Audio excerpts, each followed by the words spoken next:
Hello friends, आज इस video में हम बात करेंगे कि FNAC fine needle aspiration cytology ये क्या टेस्ट है और किन पेशेंट्स में हमें करना पड़ता है। तो सबसे पहले हम बात करते हैं एफएनएसी क्या है। एफएनएसी का मतलब फाइन नीडल एस्पिरेशन साइटोलॉजी। तो इसके नाम से ही पता चलता है, फाइन नीडल यानी कि बहुत ही पतली एक सुई से एस्पिरेशन के हम हमारे जो शरीर के अंदर कहीं भी कोई भी गांठ है, रसोली की गांठ है, चाहे कैंसर की गांठ है, चाहे किसी भी तरह की गांठ है, फाइन नीडल एक बहुत ही पतली सुई से उस गांठ के अंदर हम वहाँ से हम क्या करेंगे कि जो हमारा टिश्यू है, सेल्स हैं, उनको हम एस्पिरेट करेंगे, कुरेद के एस्पिरेट करेंगे और साइटोलॉजी कि फिर उनको हम लैब में भेजकर उनको हम चेक करेंगे कि वो किस तरह के सेल्स हैं, वो क्या चीज़ है। तो अब हम बात करें किन लोगों में हमें करना पड़ता है एफएनएसी की, किन लोगों में ज़रूरत पड़ती है।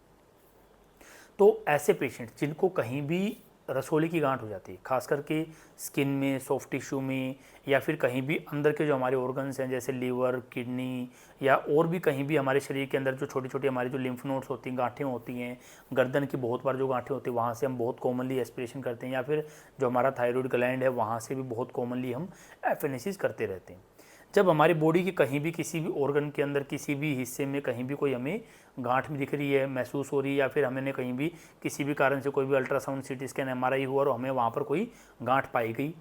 अब हमें जब उस गांठ का कंफर्म करना है कि ये गांठ क्या है, कोई वैसे ही कोई रसोली की गांठ है, कोई बेनाइन एटियोलॉजी, या फिर कोई कैंसरस, कोई मैलिग्नेंट टिश्यू है, कोई गांठ है, तो हमें उस कंफर्मेशन के लिए हमें उसमें से सैंपल लेकर लैब में भेजना होता है ताकि हम पता कर सकें कि वो किस तरह की कोई गांठ है, कोई इन्फेक्शन है, कोई बेनाइन टिश्यू, कोई मैलिग्नेंट, कोई कैंसरस गांठ है। तो उसके लिए हम फिर वहाँ से सैंपल, एक बहुत ही पतली सुई से वहाँ से सैंपल लेकर हम लैब में भेजते होते हैं। अब अगर हम एफएनएसी की ये बात करें कि उसमें कॉम्प्लिकेशंस, देखिए वैसे तो अगर मैं बात करूं तो कोई भी प्रोसीजर है 100% कोई भी सेफ नहीं होता है, लेकिन अगर कंपैरेटिवली अगर बायोप्सी की, अगर एफएनएसी की बात करूं तो बायोप्सी कंपैरिजन में एफएनएसी बहुत ही एक सेफर टेस्ट होता है, जिसमें बहुत एक पतली सी सुई से हम टेस्ट करते हैं, तो ब्लीडिंग के ऑलमोस्ट ना के बराबर चांसेस होते हैं। अगर मैं बात करूं कि किसी इन्फेक्शन के, वो भी बहुत, अगर हम मोस्टली हम क्या करते हैं स्टेरलाइज कंडीशंस में प्रॉपरली ग्लव्स और प्रॉपरली क्लीन करके एसेप्टिक कंडीशंस में करते हैं, तो इन्फेक्शन के चांसेस भी बहुत बिल्कुल ना के बराबर होते हैं। अब अगर हम सेंसिटिविटी की बात करें कि एफएनएसी कितना सेंसिटिव है कंपेयर टू बायोप्सी की, तो हाँ ये एक ज़रूर है कि अगर बायोप्सी, अगर मैं बात करूं कि 100 में से 90 से 95% तक सेंसिटिव और स्पेसिफिक है, मतलब कि हमें दोबारा करने की ज़रूरत नहीं पड़ती है, तो एफएनएसी कंपैरेटिवली बायोप्सी के थोड़ा सा सेंसिटिव कम है। एफएनएसी में ये कहूँ तो लगभग 70 से 80% पेशेंट्स में कि एक ही बार में एफएनएसी में काम चल जाता है, लेकिन